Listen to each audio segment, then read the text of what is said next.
Up in the ring, we start this battle between Johnny Rich. He's the fellow in the dark trunks and the white shoes. Up against Rip Rogers. Rip Rogers, in case you haven't noticed, is wearing, I don't know. I'm not very good at colors, but it is a bright pink. And his shoes are a lovely peach color. But Rip Rogers up against Johnny Rich. Johnny Rich, who makes his home much of the time in Atlanta and one of the fine stars. He's a cousin of Tommy Wildfire Rich. The referee is Johnny Martinez of San Antonio. And here in this, there's a question of whether Johnny Rich pulled the hair of Rip Rogers. The question was raised by Rip Rogers, not by the fans. Arm roll works well.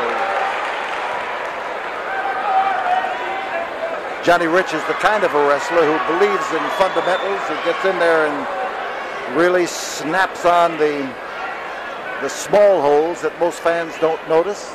They make his big holes a lot easier. That's Rogers taking that side headlock, and the counter is beautiful because Johnny Rich has those long legs that can snake up in the air and whiz around and capture the head of his opponent. Johnny Martinez watching. The hold had developed into a chokehold. That was the problem. Johnny Martinez broke it. Now, whether a hold is put on illegally, intentionally or not, has no bearing on whether you can keep it or whether it's legal. But if it stops his breathing, that one is bound to be broken. Twisting arm lock as Johnny Rich now gets a double twist, and you can trace the muscles up the arm of Rip Rogers. Here tonight at the Sam Houston Coliseum, we have one camera that's working from a fixed pedestal, and the other is down on the floor of the Coliseum. That's the camera at which you are looking right now. Hammerlock is the hold for Rip Rogers. And Rogers tries to get that arm just a little further up behind the back. There's the twist and the escape.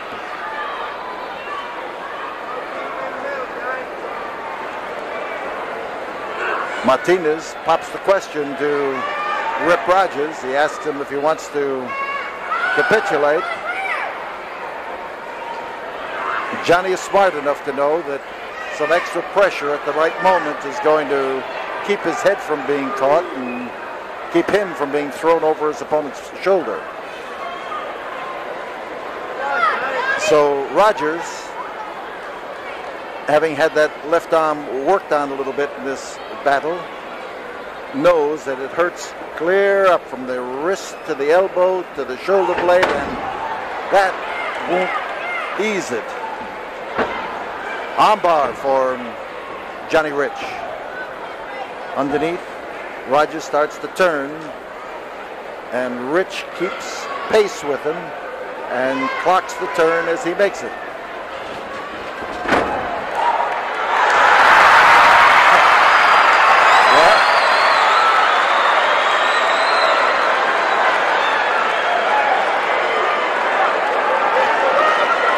He didn't kick him that way. He just turned around and kicked him to the rear like a mule and caught him in the right spot.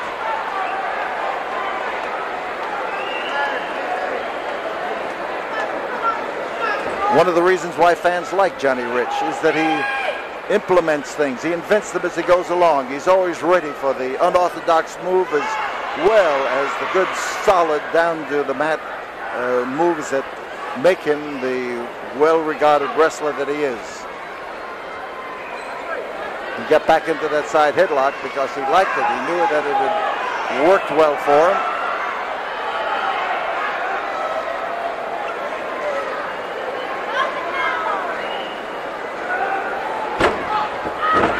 And it puts Johnny Rich in a spot where he can get a little weight up on the chest of Rip Rogers. But when you start leaning back too far, you expose your head, as Rich did then, and he was a pigeon for that head scissor.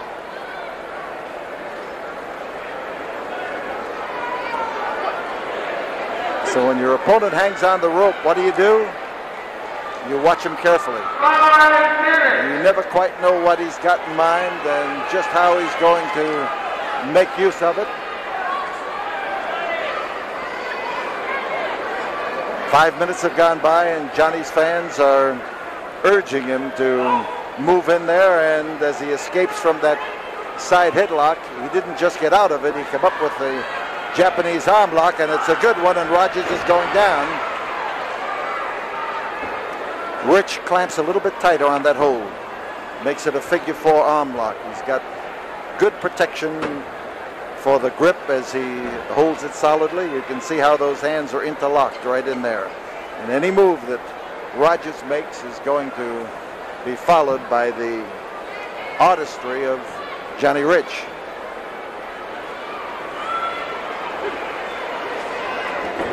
Rich being pushed, and as he come up, he tried there. He had something in mind when he went up, and he's got him wrapped up, but not entirely.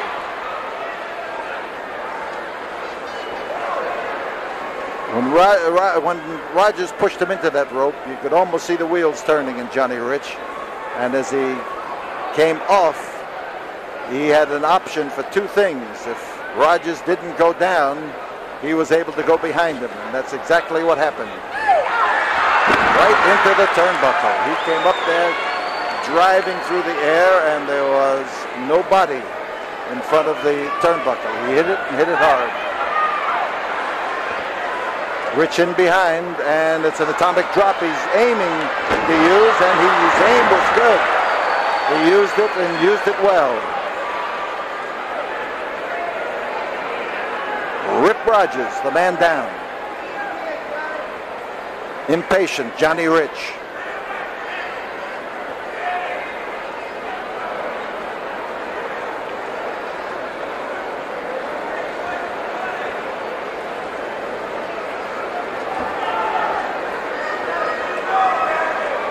Pushing and the shoving and the jockeying for position in that referee's hold.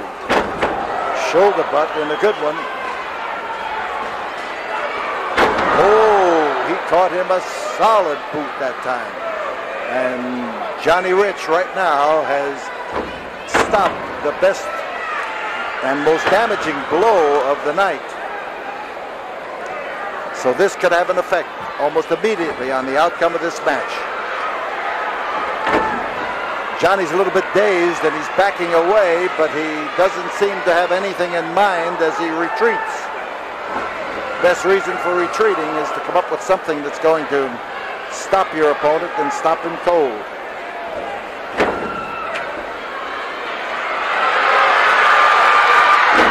Rip Rogers is having a field day right now. The momentum is all his, and he's using it directly against Johnny Rich. Using the rope now as a means of garroting, but it didn't quite work. This may work. Rich has his arms over there, which may nullify some of the effort to choke. And Rogers is pursuing him relentlessly, I might say. Quick switch. No, a double switch. They reversed each other on that, and there is the throw, and through the air goes Rip Rogers. There's no target, and he pounds into that mat. That's Rich opening up, and as he starts throwing those wallops, you've got to be careful. When think you've got a man on the go, you have got to measure every step. Rogers is on top. Here it is. There's 1, 2. Not quite. The 2 count just about made it, but you've got to make 3. And Rogers is getting in there, using his weight, but not effective in gluing Tommy Rich down to the canvas.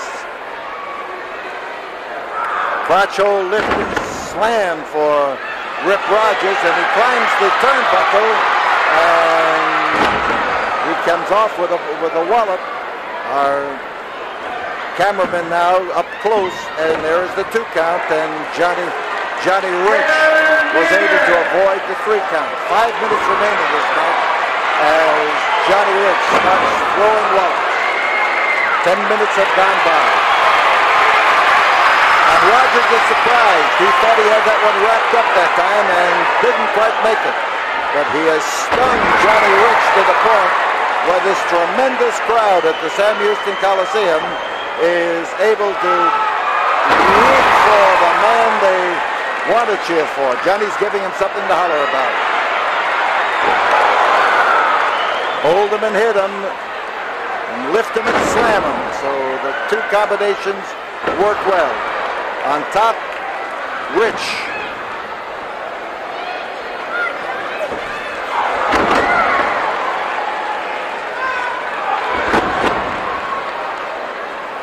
Flat on his back, Rip Rogers. And again, you've got to get him down there tight. Bad fall for Johnny, and luckily he was able to bounce his way out of that. There's the rollover, and he's got him locked up, and with a half Jackson and shoulder, he put him down to the canvas and held him there. So the winner is Johnny Rich, 11 minutes, 29 seconds.